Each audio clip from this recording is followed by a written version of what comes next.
Allah akan tolong dia, Allah akan bagi harta pada dia, Allah akan rezekikan dia dengan anak pinak. Yang kedua, untuk nak mendapat amalan pembuka rezeki ni, kena banyak istighfar. Di mana Allah Subhanahu wa taala menyebutkan dalam surah Nuh ayat 10, ayat 11, ayat 12, kata Allah Subhanahu wa taala, a'udzubillahi minasyaitonir rajim.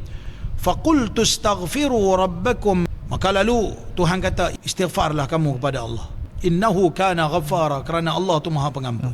Apabila kita beristighfar banyak, yursilis samaa 'alaikum midrara, Allah akan turunkan hujan yang lebat. Wa yumdidkum bi amwalin wa banin, Allah akan tolong lagi dekat kita, akan menganugerahkan kepada kita dengan harta dan anak pinak. Wa yaj'al lakum jannatin wa yaj'al lakum anhara, Allah Ta'ala akan jadikan kepada kita, akan beri lagi kepada kita mahligai dengan tempat penginapan kita.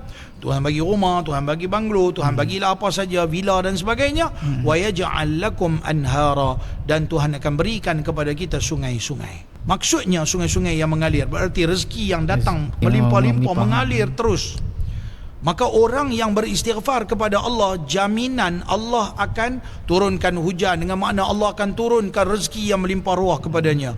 Allah akan tolong dia, Allah akan bagi harta pada dia, Allah akan rezekikan dia dengan anak pinak, Allah akan rezekikan dia dengan penginapan dia, tempat untuk dia tinggal. Allah akan rezekikan kepada dia dengan rezeki-rezeki seumpama sungai yang mengalir, yang datang daripada pelbagai pelosok.